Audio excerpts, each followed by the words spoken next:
तीसरा अध्याय 7वां श्लोक। किंतु हे अर्जुन, जो पुरुष मन से इंद्रियों को वश में करके अनासक्त हुआ समस्त इंद्रियों द्वारा कर्मयोग का आचरण करता है वह विशिष्ट है। किंतु हे अर्जुन, जो पुरुष मन से इंद्रियों को वश में करके अनासक्त हुआ समस्त इंद्रियों द्वारा कर्मयोग का आचरण करता है वह विशिष्ट है। फिर पूछा है कि श्री कृष्ण अर्जुन को निष्काम कर्मयोग के बारे में बता रहे हैं और कह रहे हैं कि इसे करने वाला मनुष्य अति उत्तम है। तो इसे किस प्रकार से समझकर अपने जीवन में उतारा जा सकता है, शुरुआत कैसे हो? क्योंकि आम तौर पर हम जब कोई काम शुरू करते हैं तो उसके पीछे लाभ हानि आगा पीछा इत्यादि का सोच विचार खूब करते हैं। पूछा है कि निष्काम कर्मयोग की शुरुआत कैसे हो और समझें कैसे। हम बेमतलब निष्प्रयोजन कुछ करते नहीं।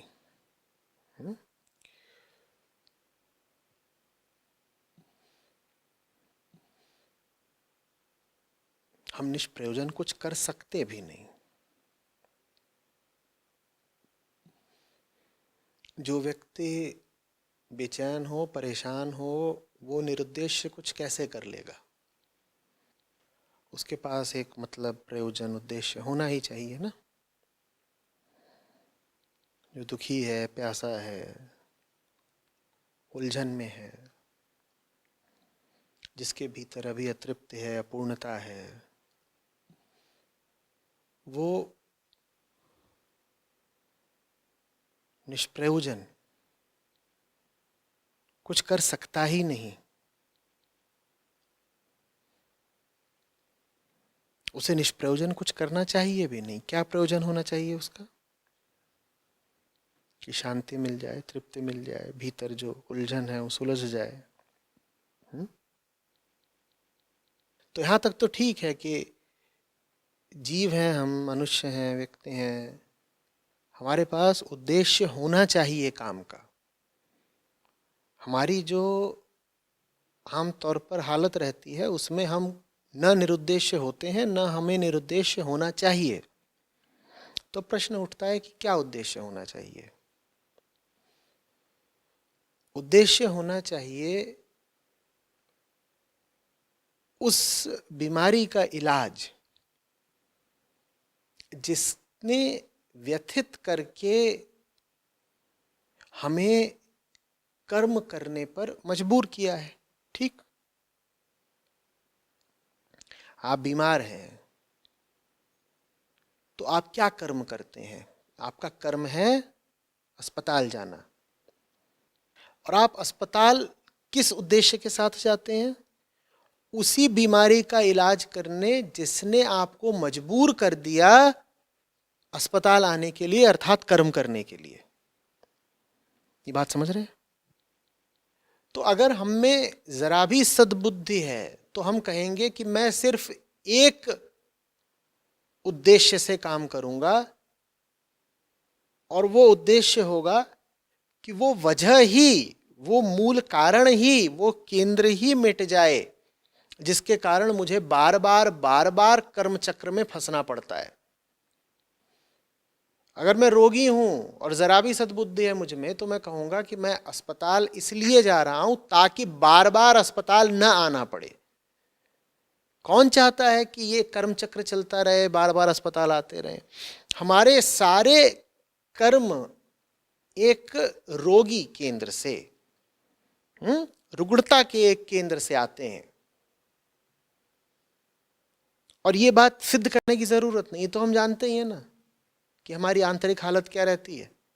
हम कुछ करते ही इसीलिए हैं क्योंकि भीतर सूनापन, खालीपन रहता है।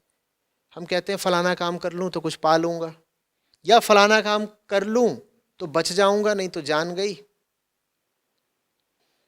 या तो कुछ पाने के लिए करते हैं या कुछ बचाने के लिए करते हैं। तो ये कर्म, इस प्रकार के सभी कर्म जो कुछ पाने के लिए, बचाने के लिए, भयवश, लोभवश किए जाएं, इनको कहना चाहिए कि ये रोगी केंद्र से आ रहे हैं। ठीक है, तो रोगी केंद्र से जो कर्म आए वो आना ही इसलिए चाहिए ना कि जहां से वो आ रहा है उस जगह को ही वो समाप्त कर दे। इसीलिए रोगी के लिए क्या कर्म उचित है? अस्पताल जाना। रोगी के लिए क्या कर्म उचित है? अस्पताल जाना। तो कर्म ऐसा करो जो तुम्हारे भीतर के कर्ता की सफाई कर दे। ठीक, ये अभी तक का जो समीकरण समझ में आ रहा है? क्योंकि हमारे सारे काम आते ही भीतर की बीमारी से हैं, तो हमें काम कुछ इस तरीके से, कुछ इस उपाय से चुनना चाहिए कि वो बीमारी ही ठीक हो जाए जो हमें आमतौर पे सब काम करने के लिए मजबूर करती है ना? होना चाहिए ना ऐसा। लेकिन हमारे साथ उल्टा चलता है। क्या चलता है हमारे साथ? ये चलता है कि जैसे किसी को मधुमेह हो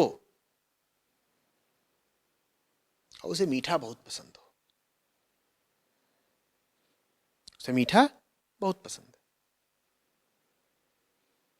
उसे मधुमेह हुआ क्यों? क्योंकि उसे मीठा बहुत पसंद है। और मधुमेह होने के बाद भी जब भी वो कमजोर महसूस करता है, अशक्त महसूस करता है, ऊर्जाहीन महसूस करता है, तो वो क्या कहता है? मीठे की कमी है ना। और बात उसकी सही है, क्योंकि मीठा जैसे ही वो खाता है तो तुरंत शरीर में ऊर्जा आ जाती है। अब उसकी स्थिति समझिए, वो मधुमेह का रोगी है तो बीमार बीमार सा अनुभव करेगा, कमजोर कमजोर सा उसको लगेगा। और जब भी उसे कमजोरी लगेगी, उस कमजोरी का वो तुरंत एक तात्कालिक सस्ता इलाज क्या खोजेगा? कुछ मीठा खा लेते हैं। और मीठा खाएगा तो उसको ऐसा अनुभव होगा कि जैसे इलाज हो गया, और थोड़ी देर के लिए इलाज हो भी जाएगा। जानते ही हो ना, भीतर जब ग्लूकोज सुक्रोज जाते हैं तो वो तत्काल क्या बन जाते हैं? एनर्जी बन जाते हैं, ऊर्जा बन जाते हैं। तो अच्छा सा लगेगा। ये बात समझते हो ना? इसीलिए तो जब घर में अतिथि आता था तो उसको मिठाई खिलाई जाती थी। मीठा खिलाने का मतलब समझते हो? दो बातें होती है मीठा खाने पे। एक तो तत्काल ऊर्जा आ जाती है, दूसरी बात जो आपको मीठा खिलाता है वो बड़ा प्यारा लगता है। इसीलिए कोई भी अपरिचित हो, कैसा भी मौका हो, खिलाया क्या जाता है? मीठा ही खिलाया जाता है।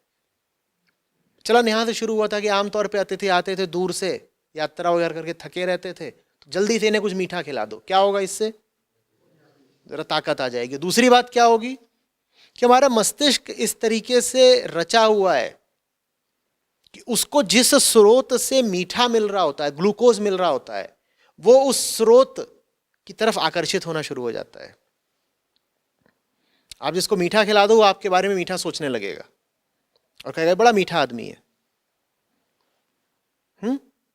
तो ये जो मधुमेह का हमारा रोगी है, ये भी मीठा खाता है और थोड़ी देर के लिए खुश हो जाता है। थोड़ी देर के लिए खुश होने के बाद इसको पता चलता है कि इसकी बीमारी और गहरा गई है। ये इस पूरे जगत का किस्सा है। हम ऐसे जीते हैं, हम ऐसे जीते हैं। हम ठीक वो काम करते हैं जो हमें नहीं करना चाहिए, लेकिन जो काम हमें नहीं करना चाहिए वो करने से हमें थोड़ी देर की खुशी जरूर मिल जाती है। तो निष्काम कर्म योग का पूरा सिद्धांत क्या है? वो ये है कि बेटा, तुम जिस कामना के वशीभूत होकर के चल रहे हो, जी रहे हो, सारे कर्म कर रहे हो, वो गड़बड़ होनी ही होनी है। क्योंकि तुम अपने भगवान खुद बने हुए हो। तुम कहते हो कि मेरे कर्म का निर्धारण करेगी मेरी कामना। तुम नहीं कहते कि तुम्हारे कर्म का निर्धारण करेगा तुम्हारा धर्म। तुम कहते हो मैं वो करूंगा जो करने की मेरी इच्छा है, जो करने की मेरी मर्जी है, जो मेरी कामना है, मैं वो काम करूंगा। और ये बात हमारे लिए बड़ी साधारण बन गई है ना। किसी से पूछो कि फलाना काम क्यों कर रहे हो, तो कहता है ऐसे ही मन कर रहा था या इच्छा उठ रही थी। तो हम इस तरीके से जीते हैं। हमारे कर्म कहां से आते हैं? हमारी इच्छाओं से आते हैं। और आपकी इच्छा से जो कर्म आएगा वो आपकी बीमारी से ही आ रहा है। चूंकि वो आपकी बीमारी से आ रहा है तो वो आपकी बीमारी को और ज्यादा गहरा देगा। निष्काम कर्मयोग का सिद्धांत ये है कि वो काम तो बिल्कुल करना ही मत जो तुम्हारी कामना तुमको जतला रही है, दिखा रही है, लुभा रही है। बिल्कुल मत करना। कामना पर तो चल ही मत देना। बात नीति की नहीं है, बात सीधी सीधी विज्ञान की है। बहुत वैज्ञानिक सूत्र है। तुम करोगे ही वही जो तुम्हें नहीं करना चाहिए। अगर तुम तृप्त होते तो क्या तुम कुछ भी करते? तो तुम कर ही क्यों रहे हो? क्योंकि तुम अतृप्त हो। पर चूंकि तुम अतृप्त हो तो तुम्हारा जो पूरा निर्णय होगा वो किस चीज के रंग में रंगा हुआ होगा? अतृप्ति के। इसीलिए वो निर्णय ही गलत होगा। बात समझ में आ रही है? तो निष्काम कर्मयोग कहता है अपनी कामना पर नहीं चलना है। अपनी कामना पर नहीं चलना भर अगर कृष्ण कह दें तो वो बात हमारे लिए बड़ी हवा हवाई हो जाएगी। हम कहेंगे अरे बस अपनी कामना पर नहीं चलना है तो फिर करना क्या है? कुछ तो करना पड़ेगा ना। और बात तो सही है, इंसान हो भाई तो कुछ तो करना पड़ेगा। इतनी कर्मेंद्रियां क्यों हैं? मस्तिष्क कहता है कुछ करो, हाथ पांव छटपटाते हैं कि कुछ करना चाहिए, कुछ करना चाहिए। आदमी तो जिएगा तो करेगा। तो फिर क्या करें? तो कृष्ण उस समस्या के लिए हल के लिए कह देते हैं कि तुम ऐसा करो फिर कि तुम करो लेकिन मेरे लिए करो। अपने लिए नहीं करो, मेरे लिए करो। अब ये जो बात है अपने लिए नहीं करो मेरे लिए करो, इसमें जो पहला अंश है, जो वाक्य का पहला अंश है वो ही ज्यादा महत्वपूर्ण है। वो क्या कहता है? अपने लिए नहीं करो। पूर्वार्ध ही महत्वपूर्ण है, अपने लिए नहीं करो। लेकिन ज्यादातर लोग इस बात से जरा नाराज हो जाएंगे। वो कहेंगे अपने लिए नहीं करो तो किसके लिए करें? अरे किसी के लिए तो करना पड़ेगा ना। तो ऐसे लोगों का मन बहलाने के लिए या ऐसे लोगों को उपाय के तौर पर श्री कृष्ण अपना नाम बता देते हैं। वो कहते हैं ऐसा करो, मेरे लिए करो, मेरे लिए। कहते हैं अब ठीक है ना, कहे कि किसी के लिए तो करना था, अब अपने लिए नहीं करना तो किसके लिए करें? अपने लिए नहीं करें तो फिर पड़ोसी के लिए कर दें, चचा के लिए कर दें, किसके लिए कर दें? कृष्ण कहते हैं मेरे लिए कर दो। अब ये बात सुनने में साधारण सी लगती है, साधारण नहीं है। क्यों? क्योंकि बाकी सब व्यक्ति, चीजें, विचार, वस्तुएं दुनिया की होती हैं। कृष्ण कहाँ के हैं? कृष्ण तो दुनिया के हैं ही नहीं। तो जब कृष्ण कह रहे हैं कि तुम सारा काम मेरे लिए करो, तो कह रहे हैं कि दुनिया में किसी के लिए मत करो, क्योंकि कृष्ण इस दुनिया के तो है नहीं। और करना किसके लिए? कृष्ण के लिए। माने इस दुनिया में किसी के लिए नहीं करना है। इस दुनिया में किसी के लिए नहीं करना माने क्या? समझो, हम कभी भी दुनिया के लिए थोड़ी काम करते हैं।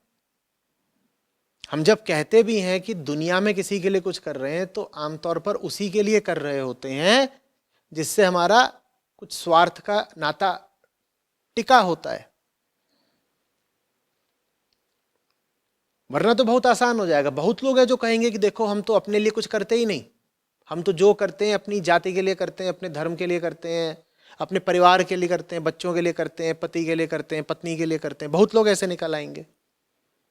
इन सबको श्री कृष्ण ने एक बार में ही खारिज कर दिया। वो कह रहे हैं नहीं, मेरे लिए करना है, ना इसके लिए करना है ना उसके लिए करना है। जो कर्म करना है मेरे लिए करना है। और मैं कौन हूं? मैं कोई हूं ही नहीं। तुम्हारी दुनिया के भीतर जो कुछ हो सकता है उसमें से मैं कुछ भी नहीं हूं, और करना मेरे लिए है। ये इसी बात की पुनरुक्ति है कि अपने लिए नहीं करना है, अपने लिए नहीं करना है। अपने प्रति सदा एक संदेह का भाव रखो। खास तौर पर अपनी इच्छाओं, अपनी कामनाओं के प्रति। उनको 10 बार जांचो परखो। इसलिए ये सूत्र दिया गया है निष्काम कर्म का। अब पूछ रहे हैं कि अगर निष्काम कर्म की साधना करनी है तो शुरुआत कैसे करें, प्रश्नकर्ता ने पूछा है। शुरुआत ऐसे करो कि जिनके लिए भी अभी तक काम करते आए हो उनके दायरे को थोड़ा व्यापक कर दो। शुरुआत के लिए बता रहा हूं, दायरे को थोड़ा बढ़ा देना विशुद्ध निष्काम कर्म योग नहीं होगा, लेकिन एक शुरुआत हो जाएगी तुम्हारी, पहला चरण मिल जाएगा। बात समझ रहे हो? अगर तुम ऐसे हो कि आज तक तुम जिंदगी में 4 लोगों के लिए काम करते आए, और 4 लोग कौन है? मैं, मेरी बीवी, मेरे 2 बच्चे। तो निष्काम कर्मयोग की तुम्हारे लिए शुरुआत ऐसे होगी कि चलो अब तुम 4 की जगह 8 लोगों के लिए काम करो। बड़ी छोटी शुरुआत है, पर शुरुआत तो ऐसे ही होगी। जिन लोगों ने बड़ी पुरानी और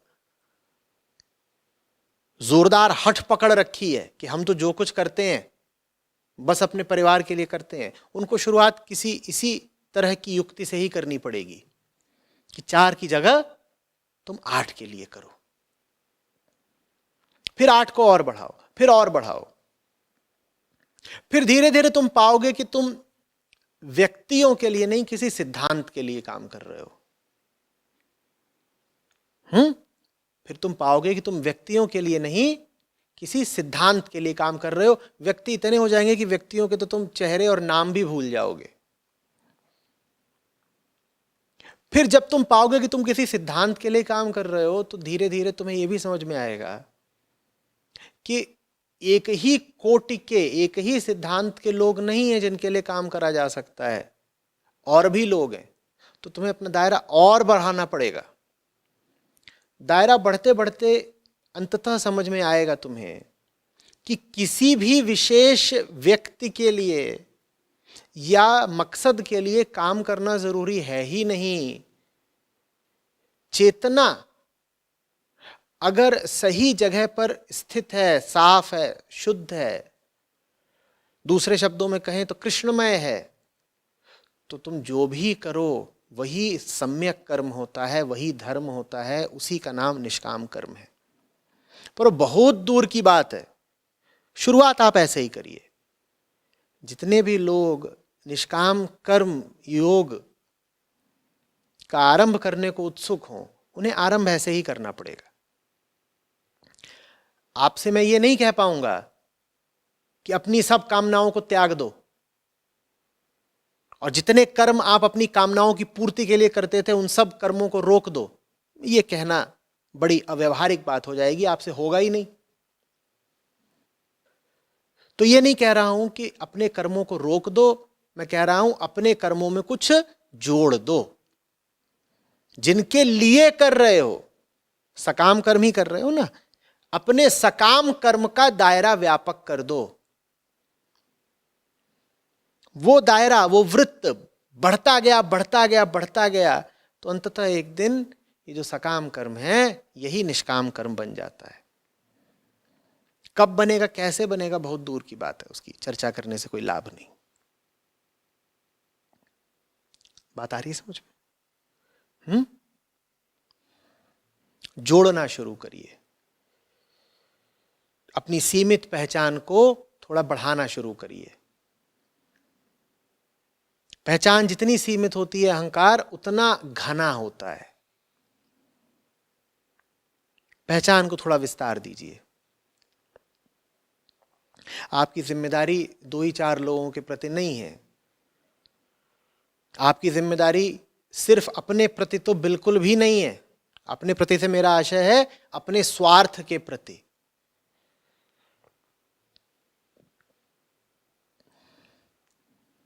व्यापक होते चलिए।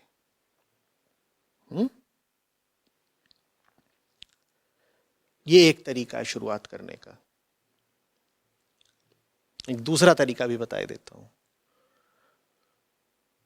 पहला तरीका मैंने बताया कि आपकी पहचान का जो वृत्त है उसे विस्तार दीजिए।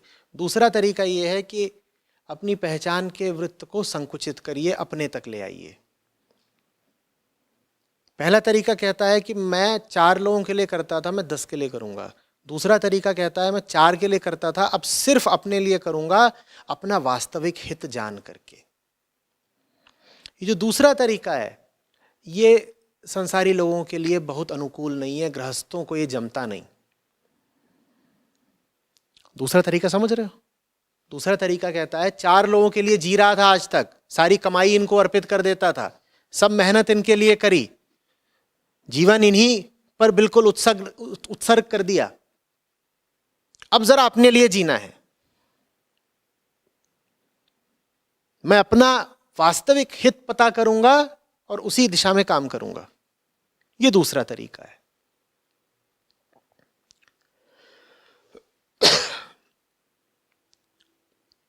जब अपना वास्तविक हित पता करते हो तो पता चलता है कि अपना वास्तविक हित किसी कामना से पूरा हो ही नहीं रहा।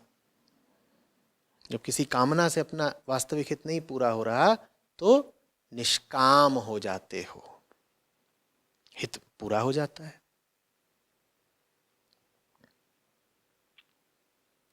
आ रही है बात? अहम की निशानी होती है उसके सीमित सरोकार, उसकी सीमित चेतना। सारा अध्यात्म उसी सीमा को तोड़ने का उपाय है।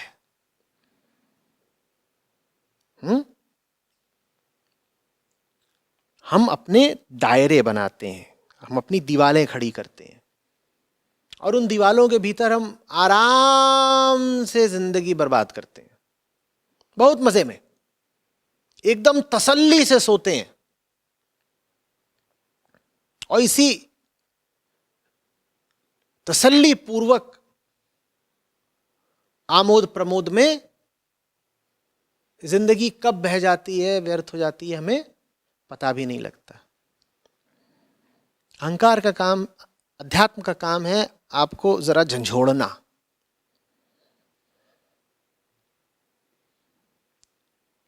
आपको बार बार कोंचना। ये जो तुमने अपनी पहचान बना रखी है, जो जीने का ढर्रा बना रखा है, जो अपने तुमने लक्ष्य बना रखे हैं, आगे की योजनाएं बना रखी हैं, पीछे की स्मृतियां पाल रखी हैं, इन पर पुनः दृष्टिपात करो।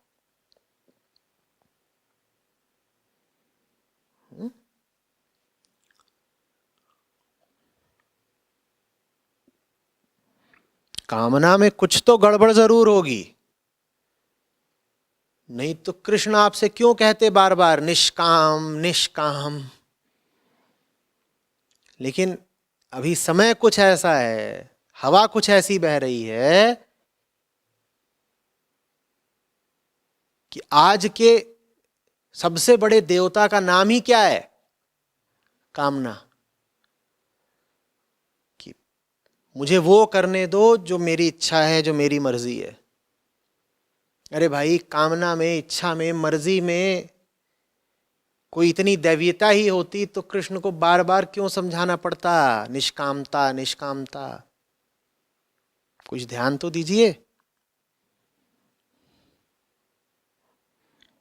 हमारी कामना खतरनाक है, सर्वप्रथम किसके लिए? हमारे ही लिए, और हमारे बाद सबके लिए।